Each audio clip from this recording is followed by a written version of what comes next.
my people.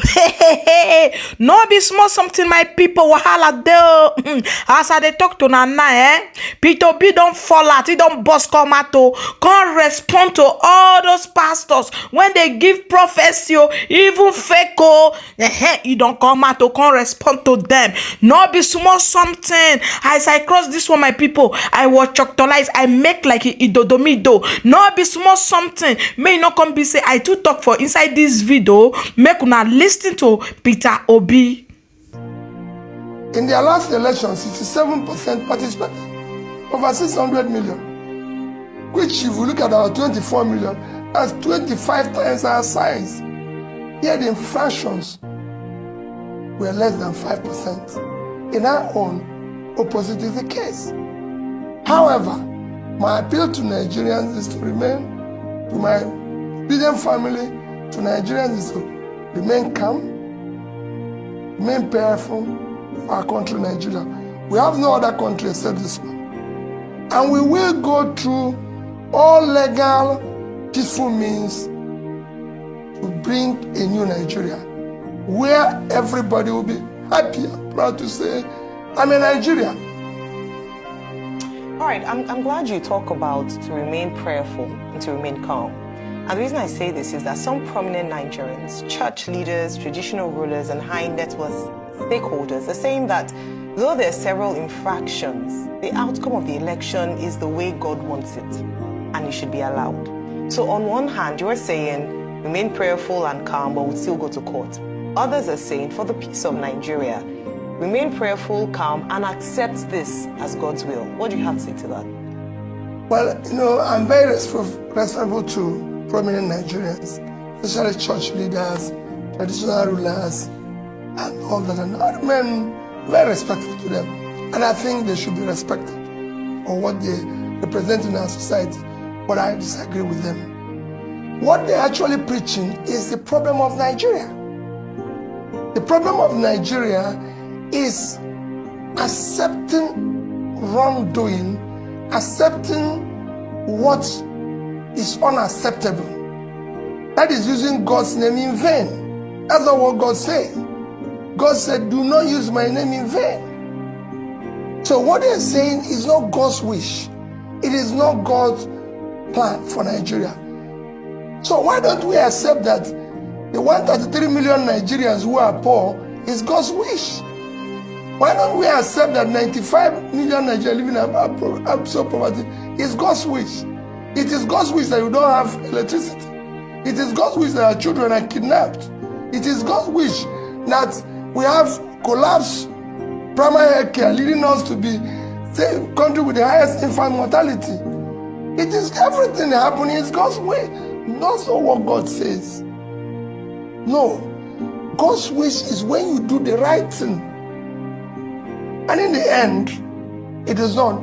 This election was predicated and planned. And we have clear laws about the conduct of the election. If it was followed, if these results were uploaded from the booth, polling units, like they said, to the server and everything, we won't be here. We won't be talking about it. It would have been concluded in a matter of hours without anybody arguing about it. But it is not God's wish that you do the wrong thing. It is not God's wish that you go and rob a train and make money and start sharing it. It is not God's wish. This is what is killing the country. People come here, take public money, and then go and give it to people in the church and they say it's God's wish, and start giving them title in the church, title in this. That is what we are fighting. That's what we want to stop.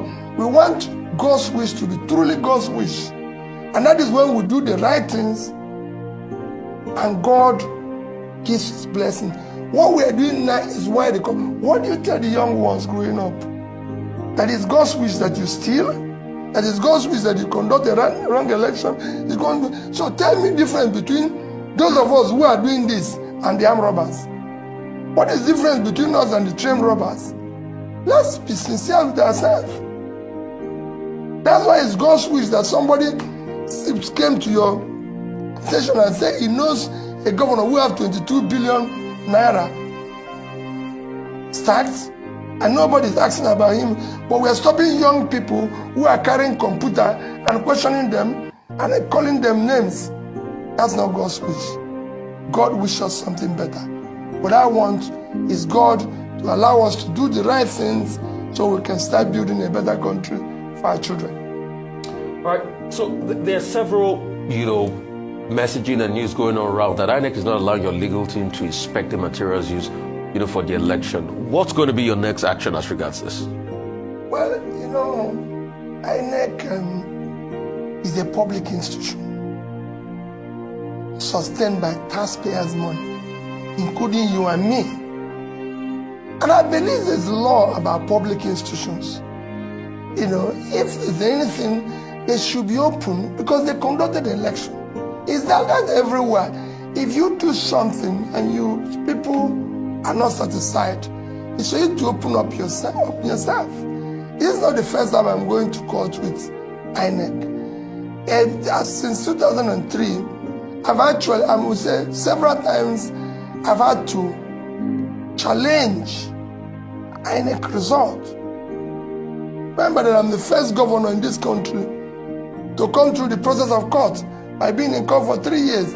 Throughout the 3 years, I was in court with INEC giving me access to whatever materials they used to conduct the election. You've conducted the election, Rufai. You've announced or declared the winner. I'm only asking, can I have access to the documents and materials you used to arrive at that? I'm not asking you to change what you said. And remember, like I always say, people, I'm not challenging their declaration. Sorry, I'm not challenging who they declared. I'm not challenging whatever the outcome. I'm challenging the process which they arrived at their declaration. And unless we do that, we're not going to stop the rascality we witnessed in that election. The process through which people come into office is, for me, I said it everywhere, is far more fundamental than what they do thereafter. There's a process of doing things. There's a process of arriving at any destination. Like I said in my press conference, if you're going to answer His Excellency, the process of coming to that position must be excellent. If you're going to be a bishop, there's a process of being a bishop. Dr. Ruben is a doctor. Why didn't you call me a doctor? Don't that look like a doctor? You called him a doctor because he went and read PhD. Rufai might be awarded a doctor by university, so he's a doctor. But you can't just go on the street and say you're a doctor when you're not. So there must be a process, because even if it's going to be awarded, you must have done something that merited you to be awarded that. Or you must have, like Ruben, went and read PhD. Otherwise, we're all doctors. So a process is important. Right. So what would you be doing next, really, if they're not granting access to this? We'll follow the law. We'll go back to the court and say, what you granted, these people are not obeying. We're not going to be, for me, we'll do whatever is necessary within the law. Whatever we're going to do will be for the interest of the country. But they will give us access because they pronounce and declare somebody. So we must have access to the process they arrived at that. Since February 25, there have been reactions to your participation, to your role, to what you represent. Governor Nyesom Wike of Rivers State says you are the hero of the entire process. And what is his explanation? His explanation is that you stopped PDP from winning in the traditional places. That for doing that, as far as he is concerned, and for making Southern presidency possible, you are his hero. Festus Keyamo, spokesperson of the APC, also waded into the matter and said, in fact, that you have served your purpose in this electoral process, that the purpose that you were to serve was to help make Asiwaju Bola Ahmed Tinubu president-elect. That's his own reading of it. He says, because without you stopping the PDP in their traditional states, Bola Tinubu will not have emerged as president-elect. Number 3, Reno Omokri, who is a spokesperson for the People's Democratic Party, says, well, APC may have rigged, but that Mr. Peter Obi was the perfect rigger in that election, and that you rigged in the Southeast, that he is surprised that a candidate will be reporting 97% of the votes from certain states of the Federation. Of course, Atiku Abubakar, presidential candidate of the PDP himself, had admitted that your leaving the PDP hurt his chances in that election. What do you say to these general comments on your presidential race? Well, Ruben, my first reaction generally is that I contested the election. I wasn't contesting it to help anybody to win. And I continue to say that even the declared winner did not win. You might have been declared by whatever means, but you've not won the election. Ruben, to win is to win the people. Democracy is government of the people, by the people, for the people. That means if you must win the people. But if you don't win the people, you've not won. And I can tell you, the last election, the declared person no win. However, that is what we're challenging. Rascality is what we're challenging. On the various comments, let me use the issue of Reno Omokri. Ordinarily, I won't comment on anything because I only comment on or reply fellow presidential candidates, not their spokesperson, because they're not contesting. But was this something that I have never participated or been part of was mentioned, I need to reply it. Ruben, I have never, and I will never ask anybody to add one vote for me that doesn't rightfully belong to me. I've never paid anybody to rig election for me. Go all over Nigeria and ask anybody in INEC, the so-called EOs, President, Commissioner, everybody, whether any of them have met Peter Obi saying do this. Go and ask police, army, anybody. Never. They are referees. It is their job to do their job. I've never. This show where I got 97% is in Anambra State. Reno Omokri forgot that in 2019, go and check the records, where PDP had the highest vote was in Anambra State. When in 2019, when I was vice presidential candidate to Atiku, our vote in Anambra State was 95 point something, almost 96%. That's where PDP got the highest vote, because I was on that ballot. And they know me. Ruben, I live in Onitsha. If you want to know whether I get 95% in Anambra State, come and go to Anambra State with me. I don't need police. When I come out, you see the reaction of the people. In fact, I'm actually surprised I didn't get 100%. I'm telling you, because I don't know who will be voting against me in Anambra State. In the Southeast, it's a similar situation. People know me. People know what I stand for. People know I've kept to my promises. People know I've kept to what I've said. It's a simple thing. It's like people go about and say, oh, he got votes in Lagos because of the Igbos. Remember how many Igbos live in Lagos? I got more votes from the indigenous in Lagos than those who are You can call visitors. Are the Igbos in Nasarawa? Are the Igbos in Plateau? Are the Igbos in Abuja? In rivers, where you know that the governor came out against me and everything, I said, if the real vote of Rivers were counted, Reuben had won. I have over 50-something% of the vote. The other two parties were sharing the order. And it was, I won in Asoro. Will you say it's rigging? Which machinery do I have to rig? I have no councillor, I have no local government chairman, no this thing. I'm not in control of police. I don't even know any DPO. So which machinery will I use to rig? How will you do? They are the ones who I believe in this. What they are doing is what I'm trying to change. So those who say you have satisfied what I came from are part of the people we are trying to change. All right. Okay, so let's talk about the obedience movement, especially post-presidential election.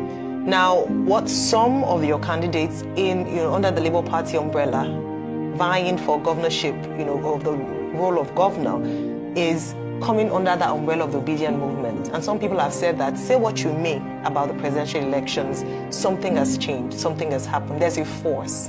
And that was driven largely by the obedient movement. And so the question post-presidential elections is, how are you going to leverage that power, that force, so it's channeled to what you want, your beliefs, your ideals, your values? Because it's also very easy for such a force to be misdirected, because there's such momentum, passion behind that movement. How would you leverage that? Number one. Two, to channel it towards the governorship elections. We have Lagos GRV, we have Mr. Ken Pella, who came from Delta State, and a few other principles like that in other states. Then beyond that, on a lighter note, you're known for, you've just reconfigured the term beavers. So it's originally called Bimodal Voter Accreditation System, and you've now called it Best Values Acceptable to Society. Please expand. Basic values, sorry. Acceptable to society. If you'd like to shed more light on that on a lighter note, it would be great. Well, let me start with the obedient movement. Because Nigerian politics have been largely transactional, when we were starting this, people didn't believe what we were trying to do. The consequence is that we didn't have candidates for governorship in most of the states.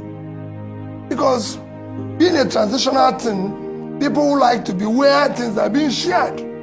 So nobody believes that a party without councillor, local government chairman, can come up and become something. So we didn't have, in most places, candidates. In few places, we were able to have candidates, some of which you have mentioned now, who are, I can say, are first-class candidates. You just mentioned two of them, and I believe and I support them that they should be supported by the obedient family and the people, because they will do good work. If you take Jarvi here, young man, excellent background, good education, you can have better than somebody who have a degree in MIT. So these are the quality. In some places, we're going to work with some good candidates, because there's some places where we don't have. If you look at my southeast, we only have candidates in 2 states. We don't have in Ebonyi, and some other places. In the north, we have in Plateau.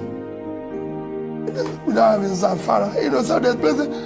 There's a few of them, and we're urging people to support. And where we're going to have partnership, like if you go to like Cross River State, where we have someone like Professor Sandy Ono, the senator, running under PDP, which is considered an excellent candidate. So we support them. For me, it is about having competent, credible people who have proven integrity and track record that can do well. It's not just about saying, oh, it must be Labour Party always. No. Where we think we have good people, we support them.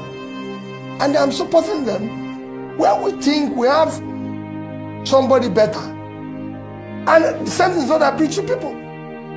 Don't say, oh, because this is... With time, we will build this institution and ensure that everything we are doing is the right thing. But it's not going to be overnight. So for me, I want people to, in states where we have good candidates, we're going to support them. We're going to make sure it works. And where we don't, we'll be honest to the people. Because this, what we're trying to do is to build a new politics that will thrive on character, competence, capacity, and compassion, and telling people the truth always. That's why I got 95%, 97% in Anambra State. Because everything I said, I did. Where is impossible, I told the people the truth, not telling them lies. Accounted for their money. When I said the beavers should be basic values acceptable to society, what makes a society is values. The values they accept, the values they tolerate, the values, just like you said now that priests and bishops or this said, it's God's wish. How could God wish that people are poor? So how could God wish that Nigeria is in darkness? No, it is not God's wish. Okay, real quickly, I'd like to ask you this. Has presidential candidate of the APC, Bola Ahmed Tinubu, has he called you? Because he says he's been reaching out. Has he reached out to you? Have you spoken? That's number one. Number two will be, what would you say about now the ethnic strife that has resulted in the governorship contest in Lagos? They are now pitching the Igbos against the Yorubas. And second, what would you say about people that are saying some people are too young to be governors in Lagos because they're just 40 years of age? Well, thank you, Rufai. You know, first, that I've always said that the APC presidential candidate is an elder brother. I can even call him a father.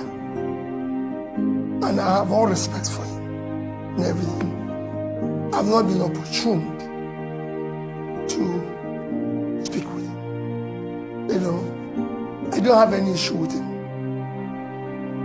I respect him, and I'll continue to do so.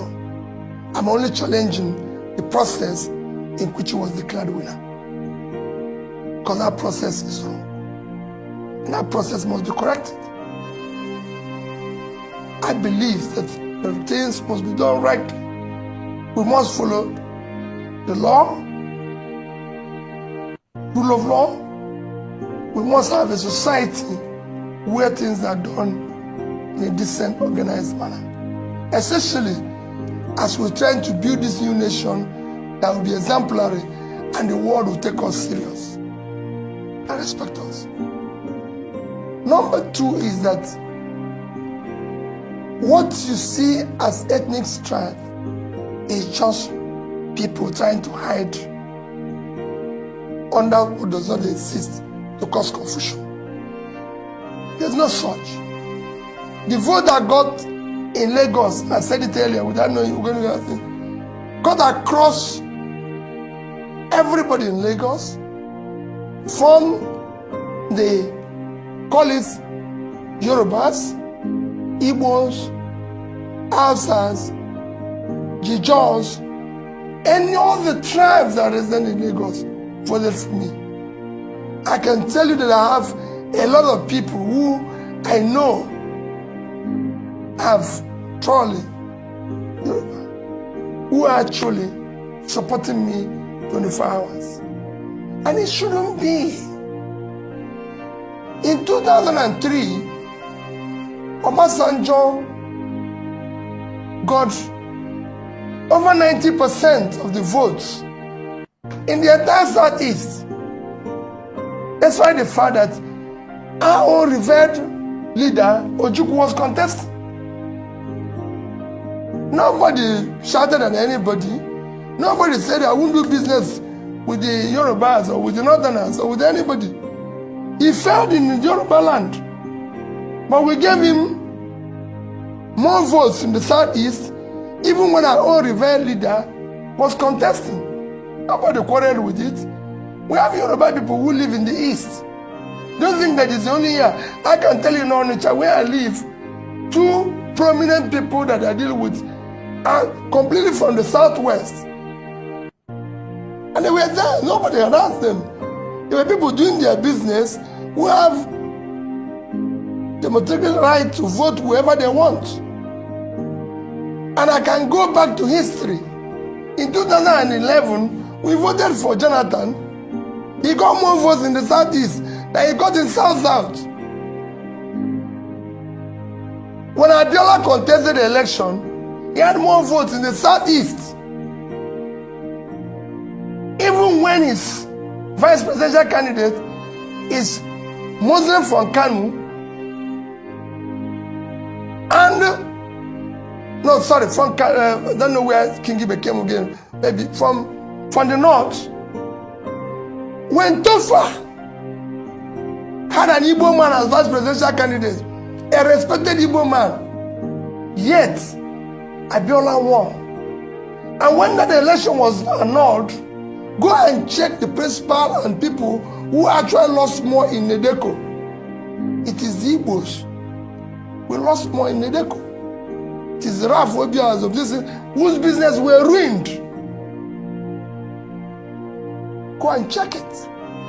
So when people bring what is not there, so who are those who voted for me in Abuja? Were the Igbos?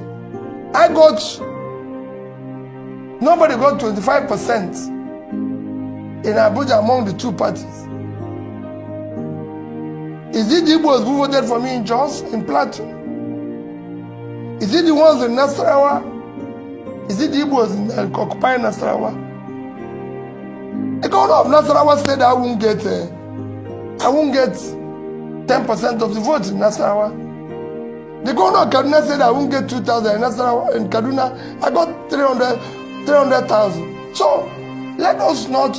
I 300,000 Igbos in Kaduna. So where does this start? It's just people. I'm appealing to people for the interest of Nigeria. Today, we have a Pakistani as mayor of London, an Indian as prime minister. And they are doing far better than we're doing. In this place that is not even working, we're still trying to divide ourselves based on, and that's what we're trying to remove. It is this rascality, it is this structure we're trying to remove that brings this hatred, which we must remove in this system. So that the system can work. When people can no longer compete based on character, competence, compassion and capacity, they resort to ethnic, religious, and be shouting, oh, Peter campaign on religion, oh, Peter campaign on, but they are the ones doing it. I've never in any way told anybody in any church, in any gathering, vote for me based on this. I've said it, do not vote for Peter Obi based because of this part that is from the Southeast. People voted for me on the issue of somebody being young and old. It's laughable. It's actually, we should actually stop people from being old and contest. If I have my way, if we can retire our bishops at 70, retire our professors at 70, Supreme Court at 70, it's time we put age for this our politics so that people can also retire. Because there's a reason why we say at 70, 75, people should go and rest. So let us, is these people that are saying it that are bringing confusion? Age of 40 is age where people are becoming or became president in America, the world's biggest economy, 25 trillion.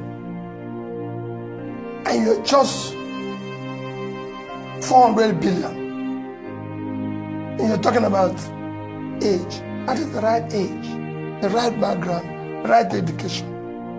We've been talking about the presidential election.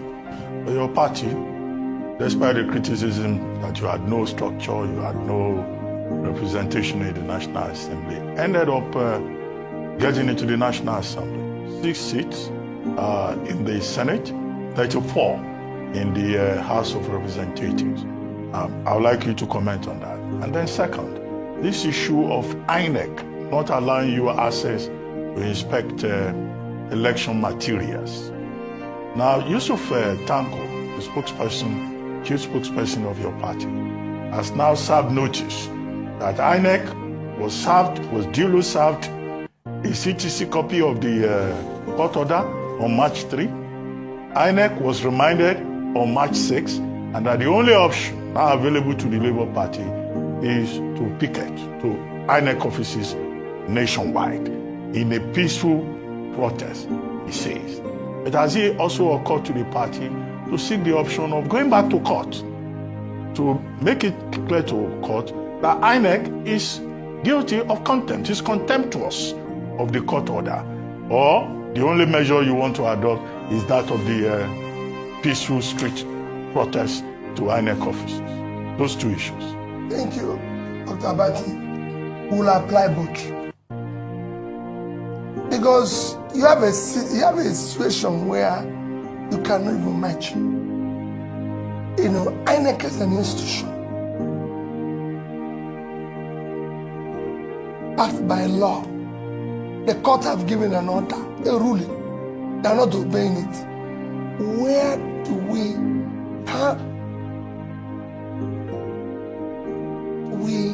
start to build a nation?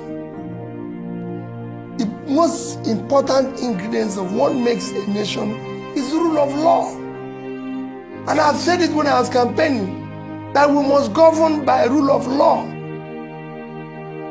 Ruben, the biggest contributor to the Western economy today, in terms of GDP, in terms of their growth, is intangible assets called rule of law. The reason why people want to live in America, in Britain, in anything, is not because things that happen here don't happen, but because if it happens, you can seek redress in court and it will be obeyed. It's because if you call police, it will nothing else. Nothing else. I have somebody who told me an interesting story. He said he had a wife in Nigeria, and he would shout at his wife, do whatever he liked, and then suddenly something happened and he went to the UK and he shouted and the wife called police. The police came and he was still shouting in front of police, and the police told him that he shouldn't come near 1 mile radius of his house because of the way he's behaving. You didn't remind them that he paid dowry as a Nigerian. He told me, said, all he wants is to go back to Nigeria with his wife. Why? It's law. And that's what we are lacking here. Ruben, we must live in a society that is organized. Today, with the way Nigeria is, considering how bad things are economically, what the world expected of us in 2023, there was so much expectation, is to have free, fair, and credible election where the new government will come to start. When you talk about people say low-hanging fruit. The number one low-hanging fruit here is to start governing by rule of law. If you start it, you start changing this country. And that I'm committed to. And I'm urging INEC to please help the country. The image of the country today has such importance in Committee of Nations is being put into question by all this rascality. National Assembly elections and how For you me- intend to leverage on For that me, victory. I thank God that we were able to get the number of seats we received. I hosted the candidates after they received their certificate and urged them to know that we are committed to a new Nigeria and we must do things differently. We must support what is right. We must go there to work hard and everything. And I'm sure they will. We also said we have a retreat after this. Ruben, the things we need to do going forward for Labour Party, for them, we need to build a democratic institute that will be able to teach people what their job is all about and what they're expected to do. It is not just you've won an election, it is now time for you to be part of the confusion that exists, to make it transactional. We now want to leverage and talk. We're talking with different organizations, different countries that can help us to build a proper democratic institution that will teach our people, including me, what governance is all about. All right, great point. Now, I just want to ask, following that, you received or you hosted the 40